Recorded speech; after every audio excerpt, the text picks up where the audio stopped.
আসসালামু আলাইকুম। শান্তনাজ কিচেনে আপনাদের স্বাগতম। আজকে আমি খুবই মজার একটি পরোটা রেসিপি শেয়ার করব। আজকে আমি শেয়ার করব লাচ্ছি পরোটা বা ফেনি পরোটা। আশা করছি রেসিপিটি ভালো লাগবে। একটি বাটিতে 1 কাপ ময়দা নিয়ে নিচ্ছি। 1 চামচ কর্নফ্লাওয়ার, 1 চামচ চিনি, পরিমাণ মতো লবণ আর 2 চামচ সাদা তেল দিয়ে নিচ্ছি। শুকনো উপকরণগুলো ভালো করে মিশিয়ে নিতে হবে। এবার এর মধ্যে পানি অ্যাড করে একটি ডো তৈরি করে নিতে হবে।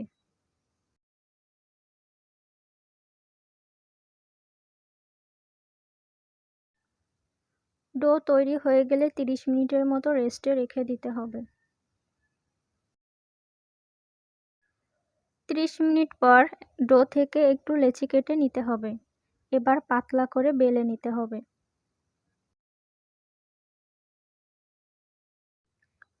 তেল ব্রাশ করে ময়দা ছড়িয়ে মেখে নিতে হবে।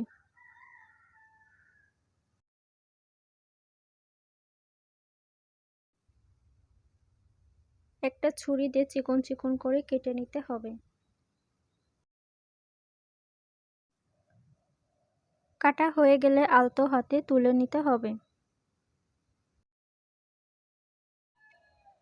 হাত দিয়ে টেনে টেনে একটু লম্বা করে নিতে হবে, তাহলে পরাটা লেয়ার আরও পাতলা হবে। এবার হাতের সাথে পেঁচিয়ে পেঁচিয়ে একটা লেচি তৈরি করে নিতে হবে।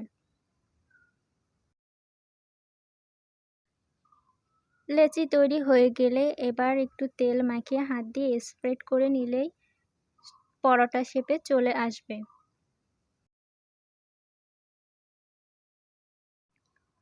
এবার পরোটাটি আমরা ভেজে নেব। চুলায় একটি প্যান বসিয়ে তেল ব্রাশ করে নিয়ে গরম করে নিতে হবে। এবার পরোটা দিয়ে এপাশ ওপাশ করে ভেজে নিতে হবে।